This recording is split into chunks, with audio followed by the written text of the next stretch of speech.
23শে জানুয়ারি দিনটিতে যার কথা ভীষণভাবে মনে পড়ে তিনি হলেন দেশনায়ক সুভাষচন্দ্র বসু। আজ যাব তারই পৈতৃক বাসভবনে।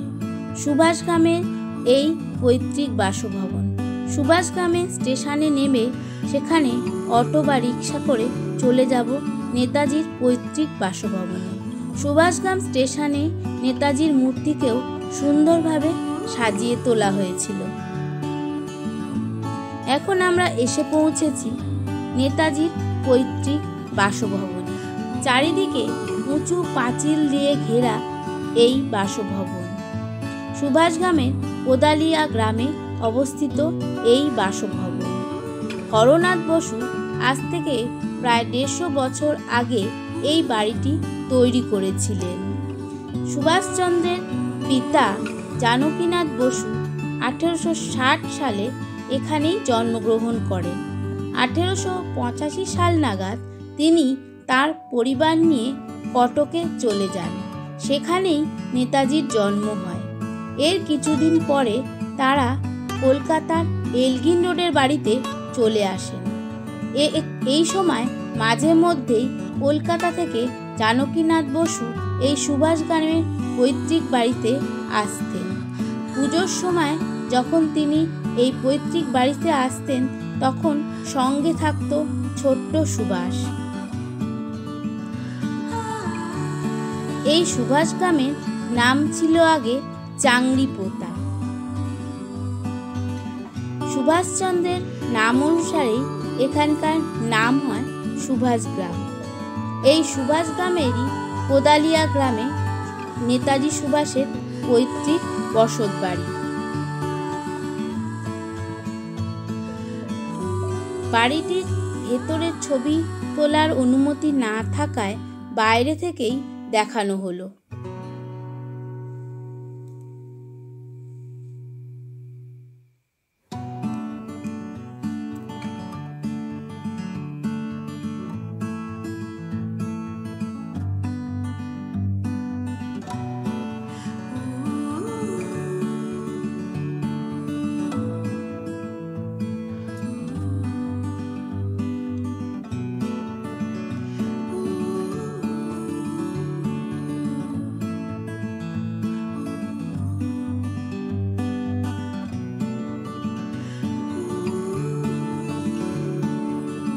এই বাড়ির কাছেই রয়েছে বসু পরিবারের দুর্গা দালান।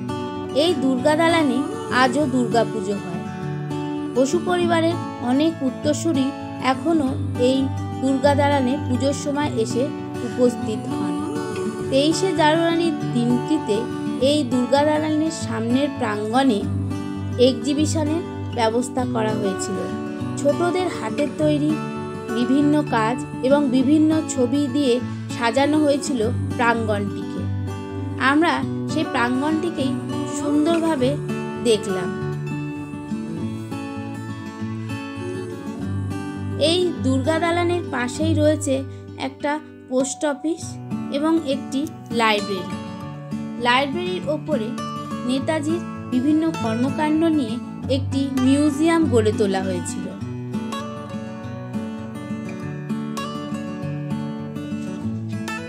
এখন আমরা যাব সেই লাইব্রেরির দিকে। লাইব্রেরির পাশে রয়েছে নেতাজির একটি মূর্তি। 23শে জানুয়ারির দিন অনেক গণ্যমান্য ব্যক্তি এই মূর্তিতে মাল্যদান করেছিলেন।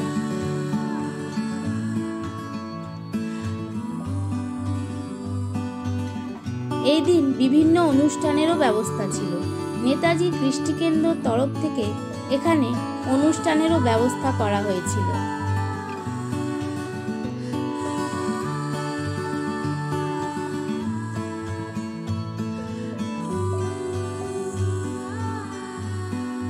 এই দিন 23শে জানুয়ারি উপলক্ষে অনেক লোকের সমাগম হয়েছিল।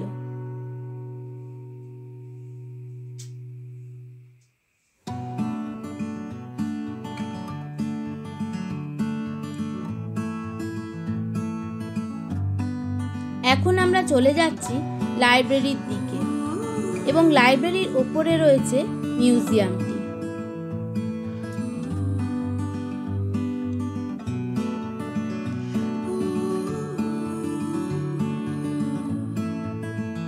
এই লাইব্রেরির মধ্যে ছিল প্রচুর বইয়ের সারি।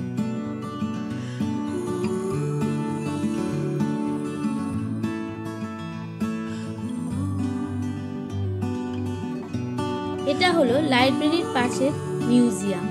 এখানে নেতাজির জীবনে নেওয়া বিভিন্ন পদক্ষেপ এবং বিভিন্ন কর্মকাণ্ডকে নিয়ে ছোট ছোট মডেল তৈরি করা হয়েছিল, যেগুলি ছিল খুবই সুন্দর এবং আকর্ষণীয়। আমরা এই মডেলগুলি ঘুরে দেখলাম এবং আপনাদেরও দেখালাম।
এই দিন নেতাজির পৈতৃক বাসভবনে নানান অনুষ্ঠানের ব্যবস্থা করা হয়েছিল। নেতাজি সম্পর্কে বক্তৃতা, প্যারেড, মাল্যদান, বিভিন্ন অনুষ্ঠানের ব্যবস্থা করা হয়েছিল।